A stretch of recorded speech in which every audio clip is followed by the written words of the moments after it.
नमस्कार दोस्तों। आज हम फिर लेके आए हैं आपको यूरोप में राष्ट्रवाद का एक अगला पार्ट। इसको हम पार्ट वाइज इस वजह से पढ़ रहे हैं क्योंकि चैप्टर काफी बड़ा है और इम्पोर्टेंट भी। ऐसा शायद कोई भी एग्जाम गया होगा जिसमें इस चैप्टर के बारे में पूछा ना गया हो। इस बार हर चैप्टर से इसमें क्वेश्चन पूछता है, लेकिन यूरोप में राष्ट्रवाद से हमेशा कोई ना कोई सवाल बनता है। इस वजह से हम इसको शॉर्टकट ना पढ़ के थोड़ा डिटेल में पढ़ने की कोशिश कर रहे हैं। जैसे कि हम लोग पढ़ रहे थे किस प्रकार से वहां पे आप देख रहे थे ऑस्ट्रिया का शासक चार्ल्स मेटरनिख आया, फ्रांस में चार्ल्स दशम आया, उसके बाद चीजें बदली और ये सारी चीजें हो रही थी। उसी में हमने देखना था यूनान एक राज्य था जो अपने समय का सबसे, एक तरीके से देखा जाए, बुद्धिमान, बौद्धिक चीजों में सबसे तेज राज्य था। सबसे देखा जाए तो आप देखेंगे कि आपका ओलंपिक खेलों की शुरुआत भी यूनान से ही हुई थी। अगर बात करें वहां की, सोचिए एक टाइम पे इतना ज्यादा वो होशियार देश था। आप देखेंगे ज्यादातर विषयों के शब्दों में देखते होंगे कि ये शब्द यूनानी भाषा से लिया गया है। तो सोचिए अपने टाइम का कितना फेमस थे वो रहा होगा, उसके बावजूद फिर भी इस पे कब्जा होगा। हर चीज में आगे, सामाजिक संपदा में आगे, एक तरीके से बौद्धिक चीज में आगे, वीरता में आगे, वीरता के एक से किस्से सुनने के मिलेंगे यूनानी सैनिकों। उसके बावजूद क्या हुआ, धीरे धीरे करके क्या हो गया, यूनान भी। बात कर रहे हैं हम क्यों ऐसा हुआ। ऐसा इसलिए हुआ कि जो यूनानी लोग थे वो अपने इस चीज से, कई बार क्या होता है जब हमको थोड़ी तरक्की मिल जाती है तो हम बिगड़ने लगते हैं। यूनान के साथ भी यही हुआ और वो थोड़ा भोग विलास में डूब गया। और जब भोग विलास में डूब गया, उसी का फायदा उठाया एक वहीं के पड़ोसी देश टर्की, इसका उस समय नाम क्या था, तुर्की ने। हुआ क्या, तुर्की ने लगभग 1401 से 15वीं शताब्दी की बात कर रहे हैं, धीरे धीरे करके यूनान में कब्जा करना चालू किया और 15वीं शताब्दी के अंत तक पूरे यूनान पर अपना शासन जमा लिया। अब जब शासन जमा लिया तब यूनान के लोगों की आंख खुली कि अरे हम लोग तो क्या हो गए, गुलाम हो गए दूसरे साम्राज्य के। तो धीरे धीरे क्या हुआ कि जब कोई भी देश गुलाम होता है तो उससे निकलने की कोशिश तो करता ही, और यूनान जैसा देश निकलने की कोशिश क्यों ना करता। तो उसने निकलने की कोशिश की, क्यों की, ये देखा जाए कि उस पे राष्ट्रवाद के कारण क्या थे। जैसे हम लोग पढ़ रहे थे फ्रांस में राष्ट्रवाद के कारण क्या थे, तो क्या वजह थी कि धीरे धीरे करके वहां यूनान में भी राष्ट्रवाद आना स्टार्ट हुआ। तो बात करते हैं 15वीं शताब्दी में गुलाम हो जाता है तो यूनान में स्वतंत्रता संग्राम, या एक तरीके से देखा जाए राष्ट्रवाद के कारण क्या थे। हुआ क्या, सबसे पहली चीज उनको ये लगा कि तुर्की में का जो अपनापन होना चाहिए, तुर्की भले हम पर शासन कर रहा था लेकिन अपनापन नहीं था। अपनापन की बात करें, कैसे अपनापन नहीं था, यानी एक तरीके से तुर्की के लोगों के लिए दूसरी व्यवस्थाएं थी और जो यूनान के लोग थे उनके लिए दूसरी व्यवस्थाएं थी। धीरे धीरे चीजें बदली तो लोगों को क्या लगने, बुरा लगने लगा। जैसे आपके भी स्कूल में अगर आपका शिक्षक कुछ व्यक्तियों के, कुछ छात्रों के प्रति उनका व्यवहार दूसरा और आपके प्रति व्यवहार दूसरा हो तो आप इसका विरोध तो करेंगे ही।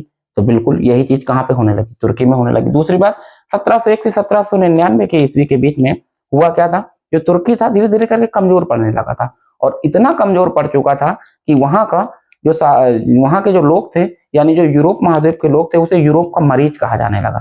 यानी ये बीमार है एक तरीके से। भाई मरीज किसको कहते हैं, जो बीमार होता है।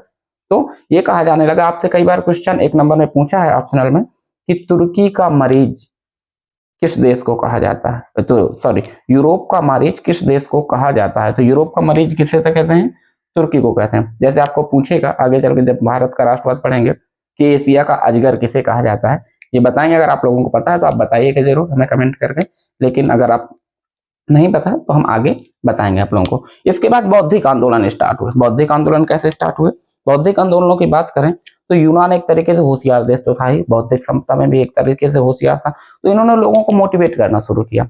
मोटिवेट करना कैसे शुरू किया कि लोगों से ये बताना स्टार्ट किया कि देखिए हम कितने समृद्धशाली देश थे कि आसपास के देश हमसे ज्ञान लेने आया करते थे। इतना समृद्ध था, सोचिए कि तारे देख के बता दिया करता था कि आगे कौन सी घटनाएं होने वाली है। सोचिए इतना उस समय के जमाने में, यानी 15वीं शताब्दी में, उस टाइम पे इतना इसका तेज सारी चीजें थी। भौगोलिक चीजों में बहुत आगे था, ऐतिहासिक चीजों में बहुत। इतिहास के जनक, भूगोल के जनक सब आप देखेंगे तो कहाँ से निकलते हैं, यूनान से ही निकलते हैं। भूगोल का अगर आप देखेंगे तो ग्रीक भाषा या कह दिया जाए यूनानी भाषा। उसी तरीके से बौद्धिक आंदोलन, यानी बौद्धिक आंदोलन का मतलब था कि लोगों को मोटिवेट करना, उनको समझाना कि देखो हम एक तरीके से इतने अच्छे थे और धीरे धीरे करके क्या हुआ, गर्त में जा रहे हैं, तो हमें क्या करना पड़ेगा, लड़ना पड़ेगा। लोगों ने कहा बात तो सही है, लड़ेंगे हम। अगली बात क्या आती है, वहां पे समाचार पत्र, समाचार पत्रों के माध्यम से एकदम से तो ना चलो लड़ना है तो जाके चल के उठ के चलने, चलो चलो लड़ते हैं चल के, नहीं, ऐसा नहीं था। हुआ क्या, वहां के लोगों ने एक दूसरे को अपनी बात पहुंचाने के लिए क्या किया, उस समय सोशल मीडिया आपके जैसे फेसबुक और व्हाट्सएप तो था नहीं, तो लोगों ने किसका प्रयोग किया, लोगों ने प्रयोग किया समाचार पत्र का, समाचार पत्र के माध्यम से अपने संदेश एक से दूसरे तक पहुंचाने का प्रयास किया। इससे भी कई लोगों तक संदेश पहुंचे। आगे फिर और चीज, उसी टाइम पे आप लोगों को पता था कि एक फ्रांस की क्रांति हो, इसी टाइम पे 1701 से 1799 के बीच में फ्रांस की क्रांति कब हुई थी, ये आप मुझे बताएंगे कमेंट करके। तो उसी बीच में जब फ्रांस की क्रांति का भी क्या हुआ, प्रभाव पड़ा कि देखा कि फ्रांस के लोगों ने लुई 16वां को अपदस्थ कर दिया है, उसका तख्ता पलट कर दिया और फ्रांस में संवैधानिक शासन ला लिए, फ्रांस का संविधान बन गया था, तो उसका भी प्रभाव था। अब जब उसका प्रभाव था तो क्या हुआ, राष्ट्रवाद की भावना सबके अंदर पनपी और स्वतंत्रता संग्राम शुरू हो गया।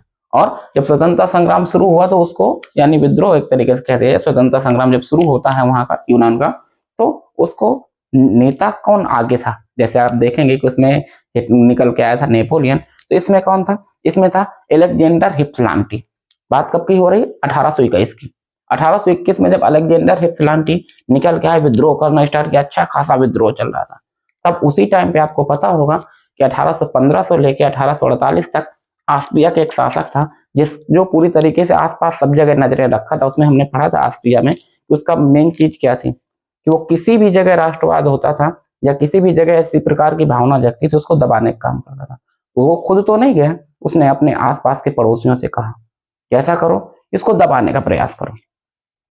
चार्ल्स मेटरनिक के कहने पर वहां पे क्या हुआ, रूस ने उसकी मदद की। रूस में कोई राजा तो नहीं था, वो राजा जो होता था तो उस समय वहां पे किसने मदद की, रूसी जार ने। जबकि रूस मदद करना नहीं चाहता था। क्यों नहीं मदद करना चाहता, क्योंकि रूस एक तरीके से यूनान का दोस्त था। रूसी जार ने उसकी मदद की। रूसी जार ने मदद करने के साथ साथ क्या हुआ, इसमें एक सेना और थी कि ऑस्ट्रिया की सेना ने भी इसमें क्या किया, मदद किया। और रूसी जार की सहायता से ही क्या हुआ, इस विद्रोह को दबा दिया गया। ऐसा नहीं था कि यहां से राष्ट्रवाद खत्म हो गया। जब इसको दबा दिया गया तो हुआ क्या, और तेजी से विद्रोह हुआ। और तेजी से कहां हुआ, एक द्वीप पड़ता है मौर्य, एक द्वीप था वहीं पे यूनान में, मोरिया द्वीप। इस द्वीप में लोगों ने और तेजी से विद्रोह करना शुरू किया। जब और तेजी से जब ये दब गया तो यूनान एक तरीके से ईसाइयों का देश था। अब ईसाइयों का देश होने की वजह से आसपास के ईसाई लोग क्या करने लगे, इसकी मदद के लिए आने लगे यूनान की, कि चलो इसकी मदद की जाए ईसाई। अब यहाँ पे जब ईसाई एक साथ एकत्र होने लगे, आसपास के ईसाई देशों से लोग इसकी मदद करने के लिए आने लगे, तो हुआ क्या, तुर्की ने भी एक धार्मिक गेम खेला। इसने भी क्या किया, मुस्लिम देशों से कहा कि आओ सब लोग मेरा सहयोग करो। ये बाकी बात तो सही है भाई, सहयोग करनी चाहिए, क्यों नहीं करना चाहिए। तो भाई सब लोग सहयोग करने के लिए, उसमें मुस्लिम देश उस समय बहुत ज्यादा कोई आगे तो था नहीं, लेकिन उसमें एक देश था मिस्र। मिस्र क्या हुआ, धीरे धीरे करके आगे आया, धीरे धीरे क्या, खुले तौर से आगे आया। इसमें रूस उस समय इतना आगे नहीं था, रूस तो साथ दे ही रहा था, लेकिन जब इसके साथ और भी कई सारे देश लगे हुए थे, जैसे इस टाइम पे इसके साथ कौन लग गया था, अगर देखा जाए इस टाइम पे इसके साथ कई देश और लगे हुए थे, जिसमें ये हुआ कि चलिए ठीक है। तो इसमें जो साथ दे रहा था मिस्र का राजा, उसका नाम था मोहम्मद पाशा। ये कहां का राजा था, ये था मिस्र का। मिस्र एक देश पड़ता है जिसकी राजधानी काहिरा, इंग्लिश में जैसे इजिप्ट कहते हैं। तो मोहम्मद पाशा ने साथ दिया और अपनी सेना, पैसे, धन दौलत, हर चीज से उसको साथ दिया। और हुआ क्या, यहाँ पे जो मौर्य नामक द्वीप था, यहाँ पे 20,000 लोगों को मार दिया गया, जितने विद्रोह कर रहे थे। जबकि विद्रोह दबाने के और भी तरीके होते हैं, जो उनकी मांगे हैं उनसे समझौता कर लिया जाए, उस चीज को मान लिया जाए, लेकिन ऐसा नहीं हुआ। जब 20,000 लोगों को मार दिया गया, इस घटना ने पूरे यूरोप को हिला डाला। अब जब पूरे यूरोप को हिला डाला, इसके बाद क्या था, अब पूरे यूरोप एक तरीके से किसके साथ हो गए, सहानुभूति के रूप में यूनान के साथ हो गए। अब यूनान का साथ देने के लिए आगे आ गए। उस टाइम पे चीजें बदल चुकी थी, फ्रांस भी आ चुका था आगे। बात कर रहे हैं हम 1826 की, जिसमें फ्रांस, बात करें किसकी, तो इसमें फ्रांस ने क्या किया, साथ दिया। उस समय इसका राजा क्या था, कौन था, आपको पता था 1824 में जब राजा मर गया था लुई 18वां, एक राजा आ गया था चार्ल्स प्रथम। ये ईसाई होने की वजह से किसका साथ दे रहा था, यूनान का। भले ही ये चार्ल्स मेटरनिक से प्रभावित था, लेकिन ईसाई होने की वजह से साथ किसका दे रहा था, ये साथ दे रहा था यूनान का। सिर्फ फ्रांस ही नहीं, इसमें इसका साथ इंग्लैंड भी दे रहा था। और उस समय तक रूसी जार था, वो जार बदल चुका था, तो साथ देने के लिए रूस भी आ गया आगे। रूसी जार हम कह सकते हैं इंग्लैंड के साथ साथ, कि जो रूस का जार शासक था वो भी साथ में आ गया इनका साथ देने। अब हुआ क्या, भयंकर युद्ध हुआ। मिस्र भी, वहां से भी तुर्की के साथ कई देश थे और यहाँ से यूनान के साथ कई देश। युद्ध होता है और क्या होता है, तुर्की का शासन हट जाता है। तुर्की का शासन हटने के बाद एक संधि होती है जिसे हम कहते हैं एड्रियानी-पूल की संधि। 1829 में एक संधि होती है जिसे हम कहते हैं एड्रियानी-पूल की संधि।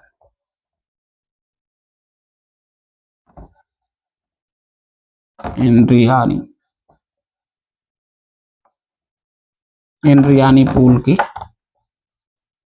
संधि। संधि का मतलब क्या होता था, संधि का मतलब ये होता था कि जो देश आक्रमण करता था सबसे पहले संधि के बाद उस पर कई सारे वो लगा दिए जाते थे कि जो आक्रमण आपने किया था इसलिए जितना नुकसान हुआ है तो वो शुल्क कौन देंगे, आप देंगे। एड्रियानी-पूल एक जगह थी जहां पे युद्ध हारने के बाद इस संधि को किया गया।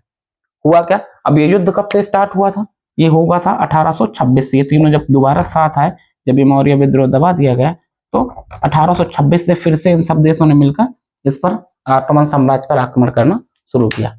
एड्रियानी-पूल की संधि में बात आगे बढ़ ही रही थी कि भाई यूनान को इतना पैसा दिया जाए, तो रूस ने क्या कहा कि भाई यूनान को आजाद नहीं करेंगे। अब ये हुआ कि भाई यूनान पर किसकी सेना रहेगी, इसकी तो हटा दी गई, तो रूस ने कहा मेरी सेना रहेगी, क्योंकि मुख्य रूप से उसमें भूमिका कौन निभा रहा था, रूस।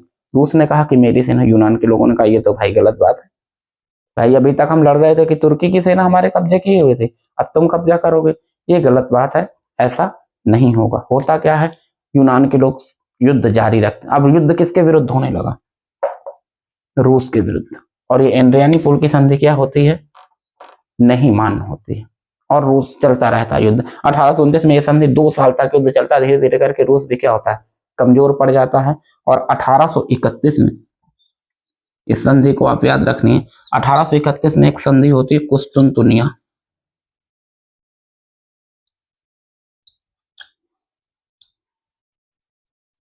कुस्तुनतुनिया की संधि। और कुस्तुनतुनिया की संधि के तहत यूनान आजाद हो जाता है। और यूनान में एक जगह थी बबेरिया।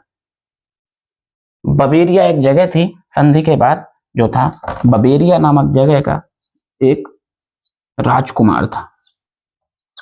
बबेरिया एक जगह थी जहां का एक राजकुमार था। राजकुमार का नाम क्या था, आटो। राजकुमार का क्या नाम था, आटो। आटो नामक राजकुमार को वहां का राजा बना दिया जाता है।